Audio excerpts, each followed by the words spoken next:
Hello, ZsaTiera right here, and today we're going to be doing a workout right here in my living room.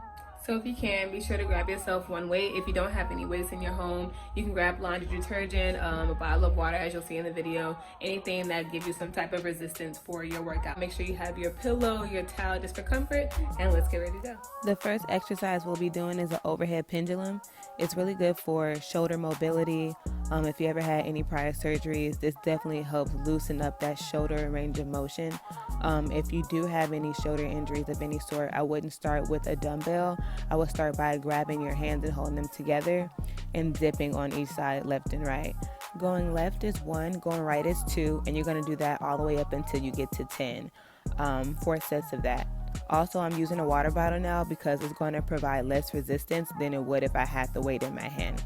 So if you still want it to have a great impact, you can use a water bottle or hold your hands together.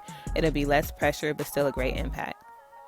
For this next workout, we're going to do a windmill. So you're going to have one hand straight up in the air. You're going to have the other arm going down towards your bent leg. This is a different range of motion, so you might have to take a minute just to properly get your legs aligned. So you have your back leg, which is straight the entire time, and then that front leg, you're slightly bending as you hang down. So this is going to be your windmill. And what's going to help you guys stay aligned with your body is looking up to see where your hand is going, and that way your body is properly aligned. If you can, try to get in front of the mirror so you can see yourself. Same thing again, if you use a water bottle, it does create less resistance, but you still get the same impactful workout.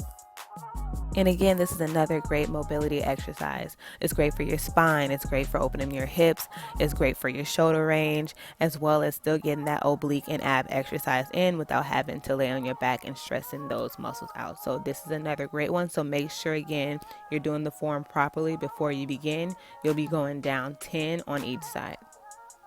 Going into the next workout, this is one of my ab favorites, especially for your obliques. This is going to be a dumbbell side dip. In order to achieve this workout properly, your feet must be shoulders width apart, planted down into the ground. You're going to take your dumbbell and slowly start to slide down the side of your leg.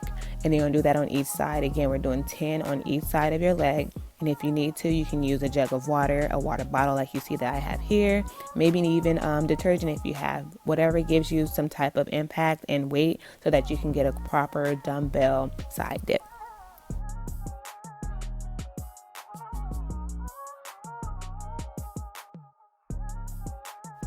All right, so if anybody is looking for an additional challenge, this is going to be a leg raise.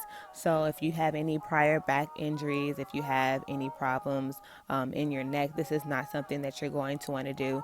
This is just if you want to add somewhat of a challenge to this workout, you can go ahead and do your leg raises. Again, if you don't have any weights, you can use a water bottle, but this isn't for anybody with lower back pain, neck pain. This is if the workouts prior to this one, if they didn't give you enough of a challenge, complete those, and also these here as well. And this one here is just an additional challenge. You can put your hands up under your thigh, under your butt area, and it's another leg raise, just a different form of doing it. And you can go all the way up, all the way down, 6 inches, a quarter, whatever poses to you as a challenge. This is just additional if you need extra. And speaking of challenges, we do have a plank. We're not going to do 4 sets of 10 or anything like that. You're going to do 3 sets for 20 seconds starting. If you're able and ready to go up to 30 seconds, or even if you need to do 3 sets of just 10 seconds, you can do so. You want to make sure that you're properly breathing. This is not going to be properly executed without deeply breathing in and deeply breathing out. So this one here is a 1 leg plank. You're just going to stick your 1 leg out, and again, this is just as an additional challenge. And then if you want to add extra, you're going to do 1 arm, 1 leg being on the opposite side. This is just throwing something funky in just to make it a little bit more challenging. And you're going to do 10 on each side, holding it for 30 seconds on each side. And a lot of you may or may not know, but a huge thing with core is making sure that you have balance and stability. And that's exactly what this last workout is, just to test to see your core strength and where it's at. And that's going to conclude this amazing ab workout. I hope it finds you well. Like, comment, and subscribe if you liked it, if you've done it. And make sure you're kind to yourself. We're approaching fullness of life, so take your time, take it easy, and have a great one.